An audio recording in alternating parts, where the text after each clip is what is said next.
इसलिए साधु का जो भूषण है वैराग्य ही होता है। साधक जिस संपत्ति को संभाल के रखे वो कोई और नहीं, वैराग्य है। अपने वैराग्य को संभाल के रखिए, ठाकुर पैर धोने के लिए तैयार हो जाएगा। कुछ चाहिए नहीं था। ननु ब्रह्मण भगवतः सखा साक्षात् पदे ब्रह्मण से शरण से भगवान सात्वर्षभ।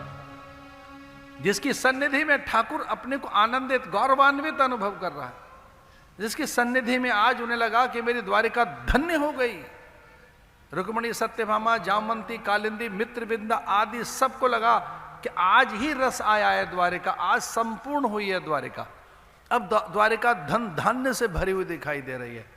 पहली बार लगा उनको कि हम कितने संपन्न हो गए। इससे पहले अपनी चीजें उतनी अच्छी नहीं लग रही थीं। आज सभी रानियों को और स्वयं द्वारिकाधीश को लगा कि द्वारिका कितनी उजली, सुंदर, पवित्र और संपन्न दिखाई दे रही है। किसके आने से?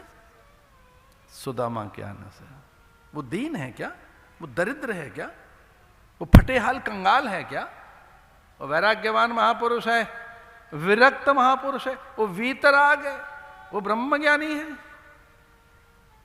और रुक्मिणी ने कान में फुसफुसाते हुए कहा द्वारिकाधीश से, हे स्वामिन, हे नाथ, ये द्वारिका सनाथ हो गई। अब कितनी सुंदर, मोहक, कितनी संपन्न, स्वस्थ और कितनी अत्यंत उत्कृष्ट दिखाई दे रही है ये द्वारिका। तो भगवान ने धीरे से कहा, सुदामा के चरण पड़े हैं तो मंगल हुआ है। और वो जल चारों ओर छड़क रही है। रुक्मिणी माथे पर रख रही है, शीश झुकाकर चरणोदक का पान कर रही हैं लक्ष्मी जी, कि किसी महापुरुष के चरण धोने का अवसर हमें तो नहीं मिला। ये ठीक नहीं किया भगवान ने। शुभ कर्म इकट्ठे करने चाहिए पति पत्नी को, आज भूल गए। इस बड़े महान यज्ञ कर्म में हमारा साथ नहीं लिया, खुद ही करने लगे। तो चलो चरणोदक का तो मैं पान करूं, पादोदक का। सारे तीर्थ हमारे घर में आ गए। ये है ब्रह्मज्ञानी के आगमन का आनंद, जिसे सुदामा को फटेहाल समझते हैं। वो फटेहाल नहीं है, वो कंगाल और दीन नहीं है। वो दीन बंधु की आंखों में अश्रु भरने की सामर्थ्य रखता है। तो रो क्यों पड़े श्रीमान जी? लक्ष्मी ने पूछा, आंखों में अश्रु क्यों आ गए? ऐसा क्या हुआ? ये तो आप जानते ही थे वो दीन है, दरिद्र है, पहले से ही पहचानते थे। तो आंखों में अश्रु इतने क्यों? तो भगवान ने कहा, ये तो मैं जानता ही था कि उसकी ऐसी अवस्था है। इतनी देर क्यों लगाई मैंने, इस बात के लिए आंखों में आंसू थे। देर क्यों लगी? तो रुक्मिणी ने समझाया कि देर इसलिए लगी कि वो श्रापित था। गुरु माता ने श्राप दिया था, आपके हिस्से के चने खा गया, आपका ही भाग खा गया, आपका हिस्सा खा गया। जो ठाकुर का हिस्सा खा गया है, आपका भी हिस्सा खाया पिया बैठा है, धर्मादय का, धर्म का खाया बैठा है। तो स्वाभाविक है दरिद्रता तो आनी ही थी। तो अपने अशुभ कर्म, पाप कर्म के कारण उसने ये दुख भोगा है। दुख पूरा हो गया, अब निश्चिंत रहिए। भगवान सहज हो गए। रुक्मिणी ने जब कहा कि आपके 40 चने खाए गिनकर इसने, चुराए, आपका हिस्सा खा गया, इसलिए 40 साल की घोर दरिद्रता, बिना बताए सब कुछ दे दिया भगवान ने। 15 दिन के बाद जब सुदामा अपने घर लौटा तो उस गांव का नाम सुदामापुरी था।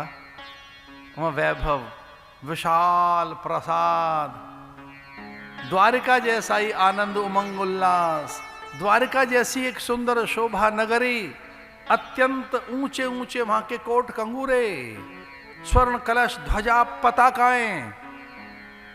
अब ये बेचारा पूछता ही रहता है गांव, गली, मोहल्ला, द्वार, और फिर से पूछ रहा है सुदामा।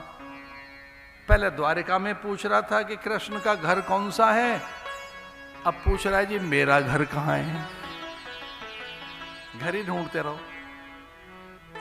पहले भगवान का घर ढूंढ रहा था, अब अपना घर ढूंढ रहा है। हमारा घर कहां गया? इधर कहीं नदी के किनारे एक हमारी झोंपड़ी होती थी, यहां कोई छोटा सा गांव था, वो गया कहां गांव? ये विशाल भवन किनके, ये ऊंचे महल किनके हैं, स्वर्ण कलश, उन पर ध्वजा पताकाएं, और इतने यहाँ राजसी पुरुष कौन रहते हैं? इन 15 दिनों में ये विशाल नगर किसने बनाया, कौन इसका स्वामी है? और इससे पहले कि कुछ और चकित सा प्रश्न करता, उसकी पत्नी ही बहुत सी सेविकाओं के साथ द्वार पर आकर अपने पति के मंगल आरती करने लगी और कहने लगी, स्वामी ये हमारा नगर है, ठाकुर ने उपहार में दिया है, भगवान ने प्रसाद में दिया है, ये भगवत प्रसादी है। इसका अर्थ क्या है? जब अचानक कुछ अच्छा सा हो जाए जीवन में, तब हम तो ऐसा ही मानते हैं। हमारे गुरु ने तो यही सिखाया हमें। हमारे गुरु ने बताया कुछ अच्छा सा हो रहा हो, वो जो बहुत अच्छा हो, सुंदर हो, शोभायमान हो, वो आपने नहीं किया है, वो भगवत प्रसादी है, वो भगवान का प्रसाद है। इसलिए जब कभी कुछ अच्छा सा हो रहा होता है, हम तो उसे भगवत प्रसादी मानते हैं।